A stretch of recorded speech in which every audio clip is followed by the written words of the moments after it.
साथियों नमस्कार, आपका स्वागत है बुंदेलखंड नेचुरल्स में। साथियों, ये जुलाई का महीना चल रहा है और हम यहाँ पे खड़े हुए हैं हमारे सब्जी वाले खेत पे। हमारे पीछे जो है ये कद्दू वर्गीय सब्जियां लगी हुई हैं। आप देख रहे हैं ये हमने मचान बना करके सब्जियां लगाई हुई हैं। आज हम इन्हीं से संबंधित चर्चा आपसे करेंगे कि ये सब्जियां कब लगाई जाती हैं, इनका सही मौसम कब है, इनमें क्या क्या सावधानियां बरतनी होती हैं।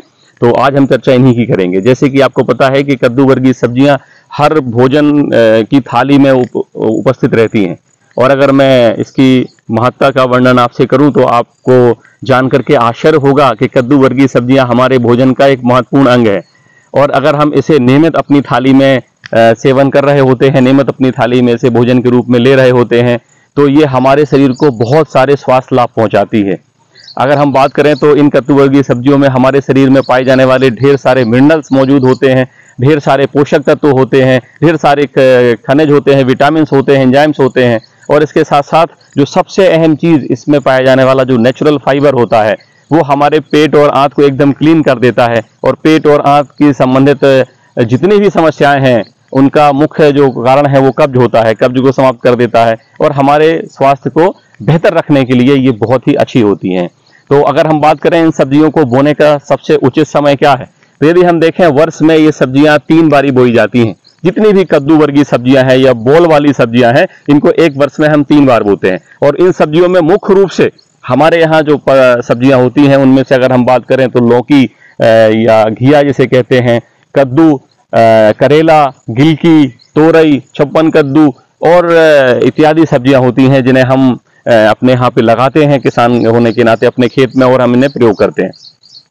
और यदि हम बात करें कि इनका लगाने का उचित समय क्या है, तो एक वर्ष में ये सब्जियां 3 बार लगाई जाती हैं। सबसे पहले ये बसंत ऋतु या गर्मी की ऋतु में लगाई जाती हैं, जिसे हम फरवरी से मार्च में लगाते हैं। इसे हम अर्ली जायद भी कहते हैं, अर्ली खरीफ भी कहते हैं। और दूसरी जो है, ये सब्जियां लगाई जाती हैं खरीफ के मौसम में, जिसमें हम जुलाई में इन सब्जियों को खेत में रोपते हैं। और इसी तरीके से आजकल के परिवेश में हम देखें सब्जियां नित्य प्रति महंगी होती जा रही हैं, और यदि सब्जियां सही समय पे निकलती हैं तब उनका दाम अच्छा मिलता है। तो एक सीजन होता है जिसे हम बोलते हैं थोड़ा सा जल्दी लगाना, जायद में भी, जायद के मौसम में भी, तो वो हम जनवरी में इन सब्जियों को लगाते हैं। यदि हम बात करें इन सब्जियों की लगाने की विधि, तो ये पहला तो सीधे हम खेत को तैयार करके खेत में थाला बना करके वहां गोबर की खादों का प्रयोग करके सीधे बीज को रोप देते हैं।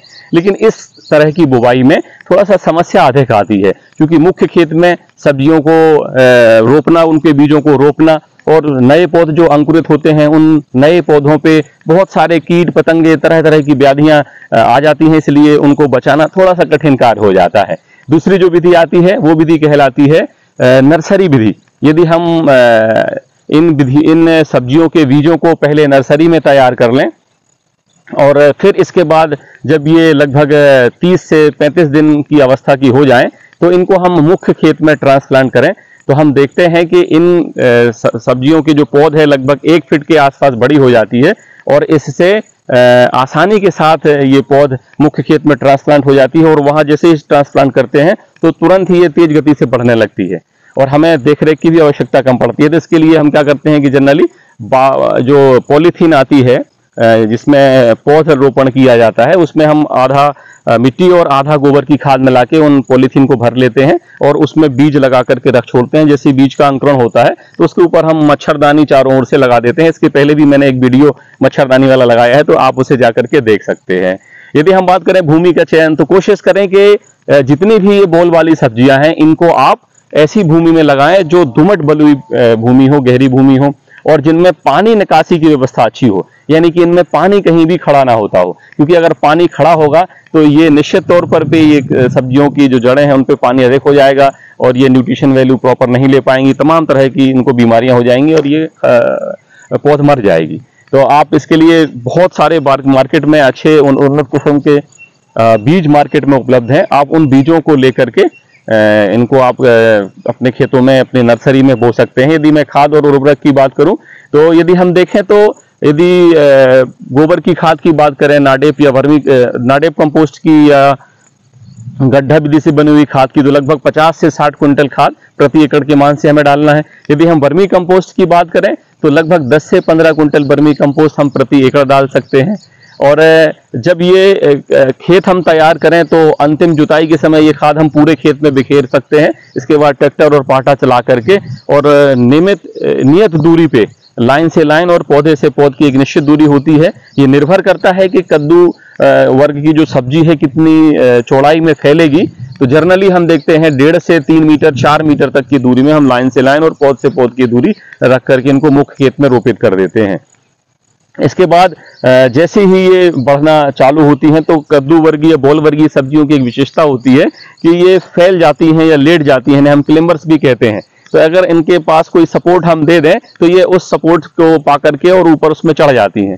तो हमने यहाँ पे क्या किया हुआ है, आप देख रहे हैं हमारे पीछे, ये जैसे कि कद्दू का पौधा लगा हुआ है, लौकी का पौधा लगा हुआ है, आप इसे नजदीक से दिखा सकते हैं। ये हमने मुख्य खेत में रोपित किया था और इसके बगल से हमने ये बांस की लकड़ी को गाड़ दिया हुआ था। कुछ इसमें पौधे की दूसरे पेड़ों की शाखाएं हैं, टहनियां हैं, इनको हमने गाड़ दिया था। आप देख रहे हैं कि एक भी बॉल जो है ये नीचे इसकी नहीं लटकी हुई है, इस पेड़े के ऊपर ही घूम करके ये चारों तरफ से आ गई है। और इसके ठीक बगल से हमने एक देसी मचान बनाया हुआ है, इसे हम मंडप भी कहते हैं। ये देसी मचान है और यहाँ पे हमने बहुत ज्यादा इन्वेस्टमेंट भी नहीं किया है। हमारे खेत में आसपास जो पेड़ थे उन पेड़ों को हमने टहनियों को काटा हुआ है, बांस का प्रयोग किया हुआ है और हमने इन बल्लियों को नियमित दूरी पर गाड़ करके और इसके ऊपर एक मंडप बनाया है। तो आप देख रहे हैं कि ये पूरी जो सब्जियां हैं जमीन पे नहीं फैली हैं, ये मंडप पे चढ़ रही हैं और आने वाले समय में बहुत जल्दी ही ये पूरे मंडप पे एक आकार ले लेंगी और पूरा मंडप इस पे छा जाएगा। तो इससे फायदा क्या होता है, ये अहम जरूरी चीज है आपसे डिस्कस करने का,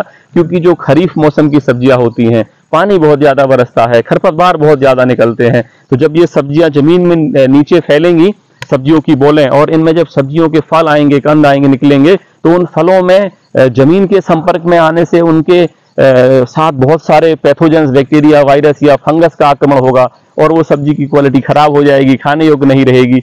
और दूसरा, अगर हम इसे मंडप पे लटका देंगे, मंडप पे जाएगा तो इसका जो पौधे हैं पूरे छा जाएंगे और सब्जियां भी ऊपर से जो लटकती हुई आगे बढ़ेंगी, जो जमीन के संपर्क में नहीं रहेंगी, इनमें बीमारियां कम आएंगी। तो इस तरीके से बहुत छोटा सा एक प्रयोग करके हम प्राकृतिक तरीके से अपनी सब्जियों को कीट और बीमारियों से दूर रख सकते हैं। इसके साथ ही बात आती है कि हम इनका और आगे कैसे देखरेख करेंगे, क्योंकि अभी तो ये छोटा पौधा है, ये आगे बड़ा होगा और इसमें बड़े फल आएंगे सब्जियों के, जिनका हम प्रयोग करते हैं खाने के लिए या बाजार में विक्रय करने के लिए। तो इनकी क्वालिटी भी अच्छी बनी रहे, इनमें आगे आने वाले रोग और व्याधियां भी ना आए। तो इसके लिए मैं आगे आपको समय समय पे वीडियो दिखाता रहूंगा कि इनमें क्या क्या समस्याएं आ रही हैं, उनका निदान हम लोग कैसे कर रहे हैं। लेकिन फिर भी मैं आपसे डिस्कस करना चाहूंगा कि ये सब्जियां जो हैं, कद्दू वर्गीय सब्जियां या बॉल वाली सब्जियां, इनमें 2 तरह की जो चीजें हैं वो बड़ी ही परेशान करती हैं। एक तो पहला कीट और दूसरा रोग और व्याधियां।